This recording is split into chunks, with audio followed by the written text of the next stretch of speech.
All right, it's another Wednesday night, and this is Cubfidential Season 4. I'm your producer, Denzel Snipes. Um, not QB2 tonight because, well, QB1 is back. He's back from New York, but he's going to be gone again next week. So you get me next week anyway. Um, but he's back and he's live. You might have forgotten he was gone, but you'll remember his presence. This is Mr. JB Ellis. Denzel, good to see you again. It's been a long time, not even 24 hours. I was stuck with you last night. Just got to see you tonight. And yes, you are hosting next week. It's always good to have good people behind you when you can't be here. We got the best. When I'm not here, we have Denzel. Can't get any better than that, so I'm always happy. But let's talk about your first place Cubs, and we need Botkins to start it off because we need some energy. I'm not feeling the energy. The Cubs are down 2-0.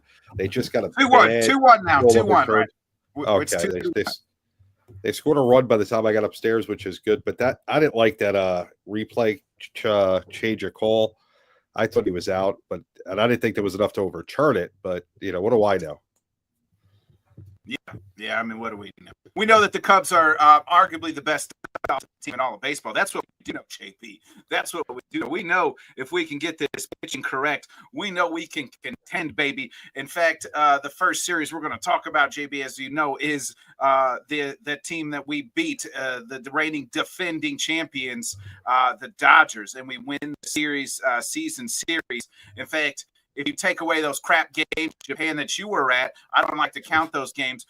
We even look better, so games stateside where the games are going to be played in October and all the rest of the year for us, those games count, not those two exhibition games, I like to call them in Japan. We even look better against the Dodgers than what it says. Yeah, so I'm a little offended with the Cubs right now. I traveled thousands of miles to go see them, and they sucked. And I blame Council for that, getting rid of Imanaga after 4 innings. But whatever, it's done. But anyway, getting back to the Cubs sweeping the Dodgers, which if you would have told me after the 2 games in Japan they were going to sweep the Dodgers and Swanson was going to wake up, go 2 for 4 with a couple of ribbies, I would have said you're lying to me. What's your thoughts on the series against the Dodgers and the sweep? Yeah, I mean, it's probably had his best series of the season. I mean, just a two-game, I believe, right? If my memory recalls, yeah. Yes.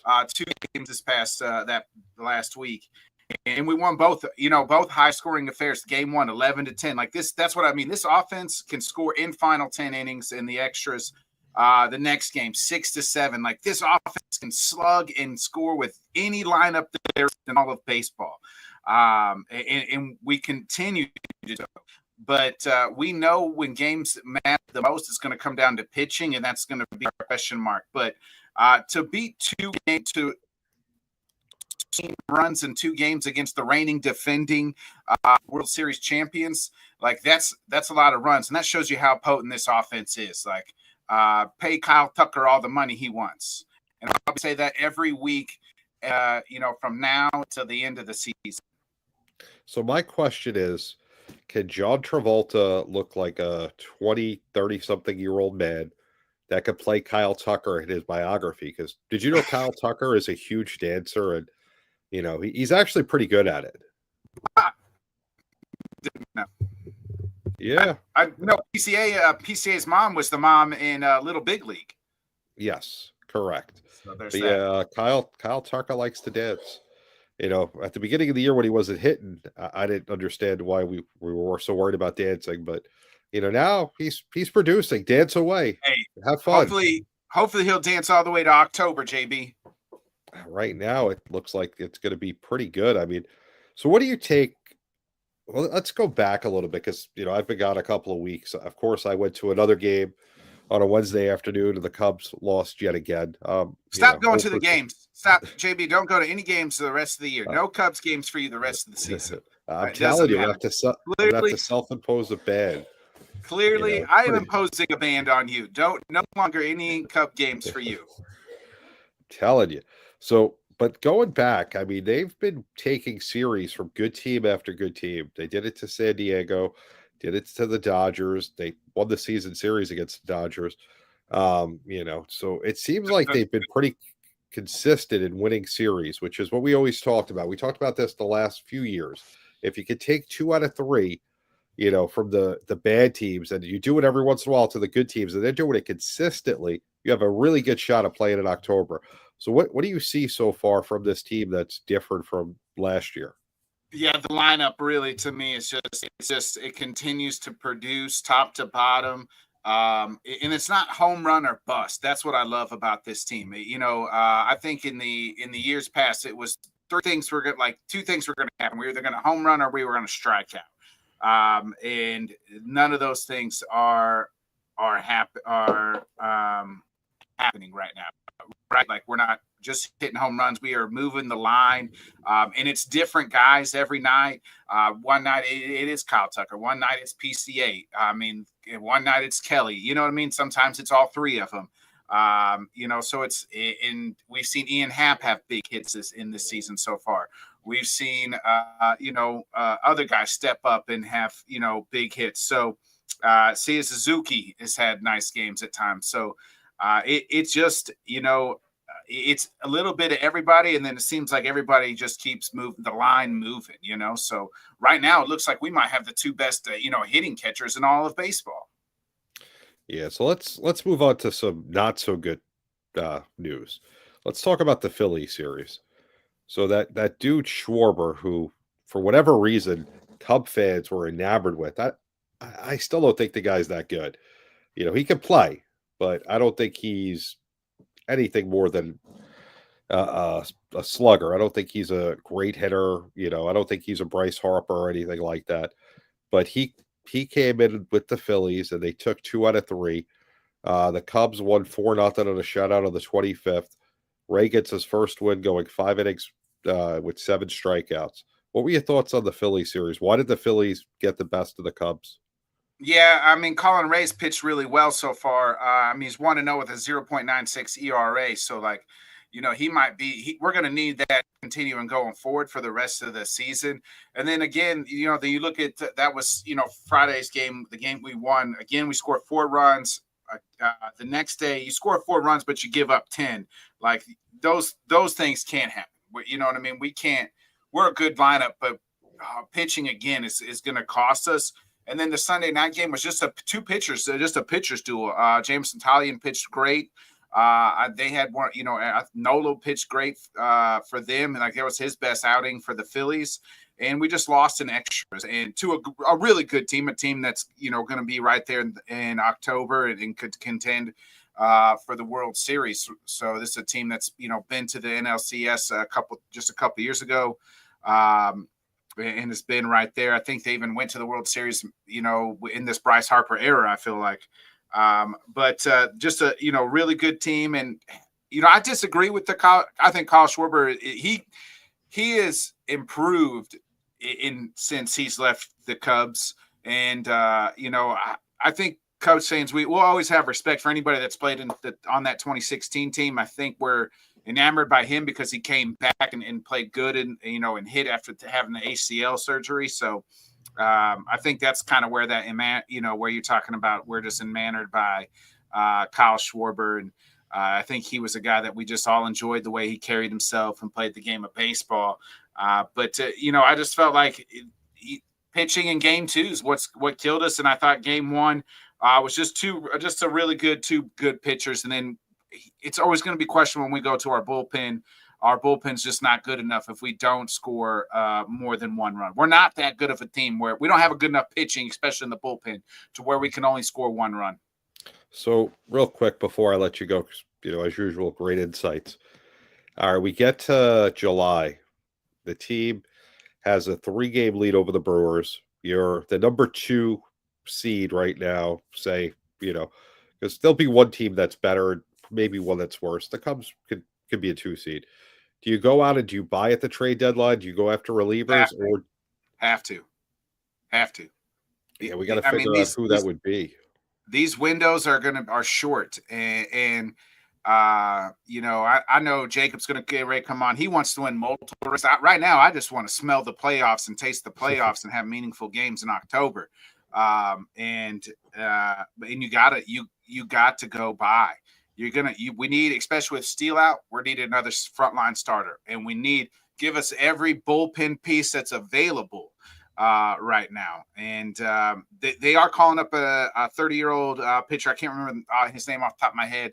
I saw, but his ERA was pretty low. He's had some success here in AAA. So we're going to need that. We need all the bullpen we can get, especially, I think Porter Hodge will be all right at the 8 spot and the close will be okay, but we need those middle relief that 6-7 inning guy and until Hodge can kind of get settled down, a little bit more experience underneath him and to lock up the 8th. But when it's 1-1 and you can't bring in those guys really to kind of close that deal out, we're going to need some pitching. I think this lineup. I think this lineup is good enough. We might need to add a third base. Psst, there's a guy in St. Louis, by the way. Maybe we should make a phone call. He wants out of there, and they stink. That team stinks right now, and I know it's our arch rival, but sometimes you got to make a deal with the devil. Hey, never. If a guy can play, he's always welcome on our team. I don't care who I'm traded with. Amen to that. I don't care where he came from, as long as he produces when he puts on the Cubby Blue, baby. Exactly. So where can people find you, Botkins? What's going on with the MMA show? Yeah, so you can find me right here at the Bodkin Show on YouTube. We'll be doing our MMA show here in about 45 minutes at 8 o'clock Central Time. So we'll talk about the fights in KC tonight that happened last Saturday that I was at, and we'll look at this Des Moines card this Saturday. Plus, we got a little bit of the boxing to talk about as well tonight. So big boxing card Saturday afternoon. You're from New York, right? Your Correct. hometown in New York City. So so we'll talk a lot about that. So That sounds good. Make sure you're tuning in, guys. What's the name of the YouTube channel? Just the Bodkin Show right here. Check me out right here. Boom. Make sure you follow and subscribe. I mean, watch the MMA show. Watch everything Botkins does. We'll see you next week, Botkins. So actually, I will. Jay, I'll see you. Have a good one. Appreciate it. Yeah, we'll see you, JB. Thanks. See you. See you. Good night. All right, that was Botkins. Always a treat getting to talk to him. He has so much energy. He balances out so well at me, yin and yang. But now we're going to bring in the guy that knows more about the Cubs than probably anyone in the organization. There are some smart people in Cubland, but when you talk about history and things that matter in the past, the pundit knows. He sits and watches old games. He watches old players. Let's bring Jacob in. Well, and you know something? This is why the Rockies are 4-25, because I've said I will be their GM. I'll bring their budget down to $5 million. I mean, that's all they need to do. I guarantee I have the idea to help them win over the years, because it sure as hell can't get any worse over there than I could do it. No, not at all. I don't understand what's going on with that. We're going to talk about them in a little bit. Let's talk about the game last night first, because that was a great game. I always love when you show up and you have a first game of the series and you shut out a team 9-0. It's easy wins are hard to come by in Major League Baseball. Yeah. And the Pirates, which are not a very good organization. I think there's more people on our show tonight that have been in the stands the last 2 nights. It's pretty empty, but there's no Paul Skeens. No Paul Skeens. So that's it. I mean, you got to realize they fill the stadiums when they have bobbleheads and stuff like that. But they're also going to lose him in about a year or two anyway. He'll be a Yankee or a Dodger. We already know it. Or a Cub. Or a Met. Let's just say or a Met. Cub. Yeah. Well, I mean, that will require them to spend some money. And who knows if the biggest – here's the thing. I joke with that. But here's the big deal about it. It's – they have to spend money. They have to do all that stuff. But we also – each and every team has to realize that his time is coming when it comes to because he's being bubble wrapped. So his time's coming when it comes to getting hurt. It's not there yet. But any time now, just because they bubble wrap him, they get him after 78 pitches, he'd be out, or 96. I saw him go 96 one day. Yeah, it's, that's the new way of baseball. These guys don't pitch like they used to. I'm not telling people to go 150 or 160. I'm not doing that. I'm saying learn an efficiency record and stuff like that, and quit trying to use every pitch. Use your pitches efficiently. You got the best ones, and get out of it. You brought up something about the Cubs playing to the Pirates. You missed the most important thing that I would be thinking about. You know what that is? What? 6 pitchers on the Pirates, no strikeouts. First time since 2013. Yeah, we were going to get to that. You're a little ahead of me. I like to celebrate a shutout by the pitching staff, because when you keep a team off the board, listen, they're all major league players. Even the worst one of the major leagues, you can't even fill up a Yankee Stadium with the amount of players that have played in the major leagues. It'll be about half full, and that's pitchers. I would say probably a quarter. And that's pitchers and hitters. So yeah, when you could keep a team with a goose egg on the board, I like to celebrate it. But you bring up another great point. The team did not strike out in a game for the first time since 2013, right? You know how long ago that was? Well, it's what I love. I keep saying that to you and stuff. I'd like to limit that. I keep saying that all the time. It's like, I didn't expect 0. That's so rare. But 3 or 4 tops in a game, just get your bat on the ball. It's like, quit trying to. When you're striking out way too much, it means you're trying to home run way too much. That's what happened with the Phillies series, with the Phillies game on Sunday. That's just what happened. It's like you're trying to whack at everything. So it's like, go ahead. One thing I will give teams that strike out a little bit. I mean, the pitchers nowadays are a lot better. They throw harder. They throw different. So I'll give you some of the strikeouts, but when you're seeing a team strike out 12, 14 times a night, that's horrible, The only time I want to see 12 to 14 times is if it's schemes. Just being honest. Right. If it's, I agree. That cannot be helped a lot. He is just that good. Right. But I'm talking about, what I'm saying is, if it's a powerhouse pitcher, a superstar of everything like that, completely understood. But if it's 2 of the 3 nights, most times, you're not paying attention.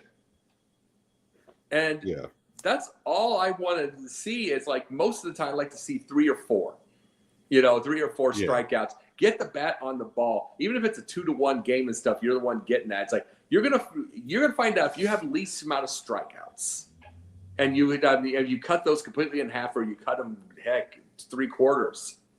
I promise you, there are games like the other night, if the Cubs did not have the strikeouts that they did, or however they did that, the other night, if they didn't do that, I guarantee you, there was that Phillies and the Cubs game. I guarantee the Cubs could have stolen. They're going for too many homers.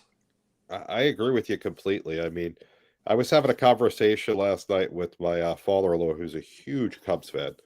His favorite Cub is Ron Santo. He's followed the team for forever. And we were talking, and I was like, that's the one thing I'm enjoying about this team. I've seen a lot of them. They're taking a lot of pitches. They're not swinging at pitches like they used to. Sure. You go back to last year or the year before, the strikeout to walk ratio is much better this year. Oh, yeah. I don't have the numbers on it. I wish Denzel would have pulled that for me, but that's what happens when the producer has to play host half the week. So I give him a lot of credit. Oh, He fills it for me phenomenally. Oh, yeah.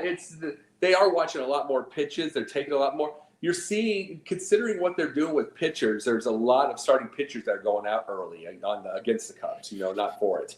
So the only thing that I would complain about with the council at this point, as far as how it handles the pitchers, is it feels automatic that 87 pitches and you're done, like Imanaga was like last week. You know what I mean? Yeah. And it feels like automatically you're finished. And this is the thing I'd like to see. If you see 87, to me, it's possibly one more inning. I'm just saying that part right there. I'm not saying 160 pitches anymore, but I I saw Italian the other night, one of the nights, and first 2 innings, 48 pitches. Then all of a sudden he's getting 3-4 pitches an inning. He's getting 3-4 pitches an inning, or no, 7-8 an inning, but 3 or 4 a batter. And he's getting people to swing and get ground balls on 2. And I'm like, if they're doing that, why not finish? Yeah, unfortunately save the pen. yeah. It's unfortunate now that baseball has become that where we don't let pitchers pitch. I mean, if you go back, Nolan Ryan, how many pitches did that guy throw? Satchel Paige, who was, amazing. How many pitches did he throw a season that these guys don't throw pitches anymore? So, well, I can't put that toothpaste back in the tube, but my whole theory and my idea, if I would become a manager or any of that kind of stuff, or if I was a teacher, a trainer, anything like that, and I had a 10-year-old that wanted to pitch, first thing I'm absolutely doing is I am doing placement, like crazy. I mean, kids swing at everything. They swing at everything, and I'm like, you can teach them from the get-go how to finish games without using up their arm. that I don't think I would teach a curveball till they got older. Till 15 years old. 15 years old. I'm just talking about placement, off speed and fastball. Yeah, I agree completely. So, all right, well, no strikeouts. That was amazing in itself. Mm-hmm. 9-0 tonight. They're in a duel tonight. Bakken said it was 2-1. I haven't looked at the score since then. 3-2 now. 3-2 now. 3-2 Cubs. Cubs. Yep. Nice. Cubs take the lead. I didn't like the challenge. I thought that there wasn't enough to overturn it, but what do I know? Do people in New York see differently than I do? Whatever. I don't like you, Major League Office. But let's talk about a team that's on the other end of the spectrum. A team that's going to challenge the White Sox for the. No, first off, it's Pete Crow Armstrong. What? This comes for you. Oh, we're gonna come back to this comes for you. Okay, that's what I'm saying. Okay, there we go. Oh, let's go outside of Wrigley. Let's talk about a team that's going to challenge the White Sox record from last year. They are 4-25 on an 8-game skid. I mean, first of all, what can be done to fix this team? And by fix it, I don't mean, become a playoff contender, even 500 at this point. What can be done to salvage the season? It's not even May yet, to make this a fun season for the fans of Colorado. Oh my God, I've been talking to, I got friends that I talk to about this, on this kind of stuff. I've been talking about Colorado for 3 years, and I wish I was a GM. But he's loving the Cubs right now. But no, the big thing I've been saying it 1,000 times to him, and I think he agrees, but I've been saying this. First thing I would do is if I had, and I'm not a big Stan Kroenke fan, but whatever. If I could go up to the ownership, Stan Kroenke, I could stand with all of them. First thing I say to him, and I think they'd love me and we figure it out. You've watched Bull Durham, right? Yeah. I am not kidding with you. Get a Crash Davis on the hitting side and a Crash Davis on the pitching side. Okay. I'm talking about veteran arms. I'm just saying, I'm going to bring one up right now, Kyle Hendricks. Not very good right now, okay? But been in the league 10 years. League 10 years, has near 100 wins. Yeah. He's been through, he's struggling, he's on his last legs, everything like that, but you've got rookies that need the help. And then another one, I'll just bring it out and just give an example, Jock Peterson. Okay. He's struggling right now, the Dodgers, but I would say those would be the Crash Davises of the team. Okay. The rest would be like a little wheel, a bingo wheel or whatever, and get the deal and find out the next 24 players from A, AAA, AA, and AAA. Okay. The biggest hustlers, the greatest hustlers, the ones that bring it down the line. Everything that you're going to have your 10-0 losses, but you're going to have a lot of 3-2 ones also. And then I think if you're also going to have enough wins that you're going to start exciting the fans and they start coming back. And there's a bunch of young players that have no money. They're hungry. They're hungry and they have zero cash. They have no other thing. They're happy with about a $400,000 a year check. Right. And everything like that. Sense. Yeah. I mean, it can't get much worse. Yeah, exactly. And guess what? You probably got 55 wins. It's not the White Sox. You probably got 55 wins. And then After the season is over, you as a GM, or say that I was GM, you get to decide who you're building around. Who's going to really, by itself, you got to look at the rules. Who has the enough thing that has to go back to the minors, or who you can trade off. But makes sense. Then when you have this, when you have all these 55, you can start going after a little bit of better players. You can go after home run hitters. It's Colorado. You can do that. Then they get 80 wins. Then they get 85 wins, whatever. Then when that happens, you can guess what you get. You get a Mike Trout. You get a Mike Trout. You get everybody that gets on that list. Oh my God, it's Colorado. I'm going to hit 50. You get my point? It's like there was nothing right about Chris Bryant going there. He was already getting injured, and he was already past his prime. I see what their point was, but that's the thing. I brought up someone who's kind of past his prime now. So that was an example, but it would be 5-6 years before I do it. So you find that version of Mike Trout. Okay. But guess what? It's 50. The appeal to Colorado is it's 50 homers a year. If you're a high end, I think the only reason that Shohei Ohtani's not there is because they're a crappy team. Makes sense. You don't think he wouldn't want 65 homers in that damn stadium? Of course, without a doubt. That's the point. They start hustling. They get fun. People come in. I agree. All right, let's leave. But by the way, yes, they can break it, but sometimes you just get hot. It'll be interesting to see what happens, but let's get out of the cellar and let's talk about a guy that has been phenomenal. This comes for you, Pico Armstrong. 6 homers, 284 average, 21 RBIs. Do you think he's going to have 125 at the end of the year?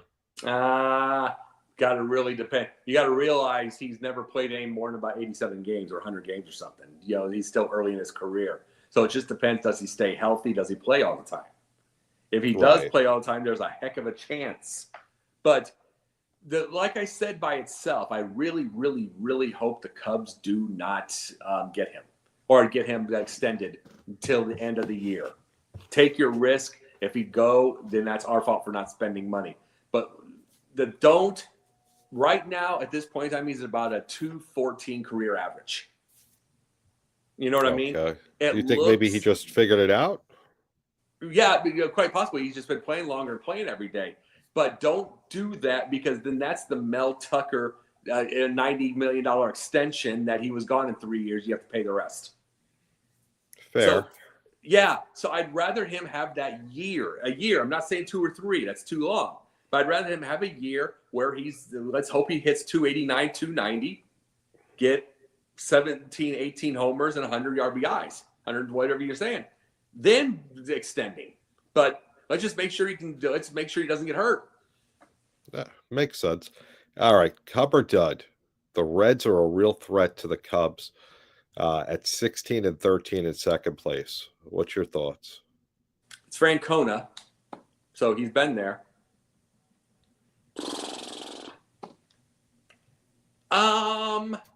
Just depends if they get injured.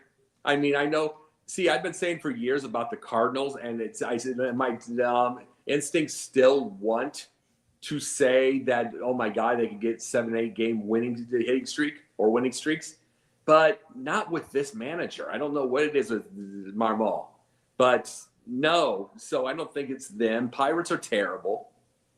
I mean, not Astros. That's old days, but you get my point on that. But it's like, really, overall, they have to be Cincy. But the thing is, as long as the Cubs keep playing the way they are, they're an easy 7 games up by July, 8 games up, even on that second place. So, like I asked Potkins, we get to July, got a 3-game lead over the Brewers or the Reds. The Reds are 4 games back, say the Brewers are 3.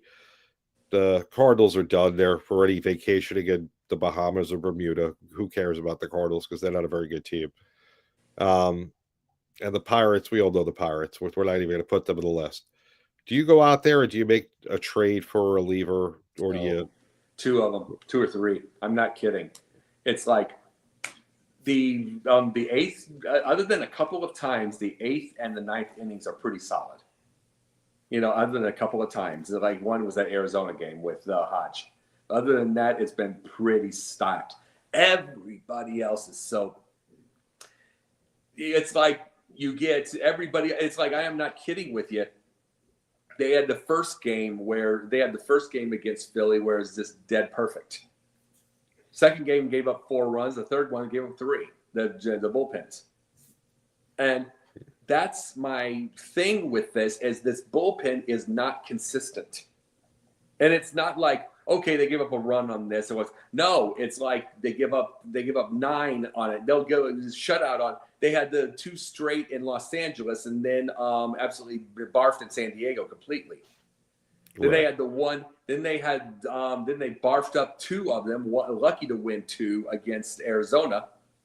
And then they had a perfect one. Then they were going perfect, and then lost in the extra innings of Arizona against them. Right. And it's like, and they were going perfect until then. And that's the thing. They just don't have a consistency.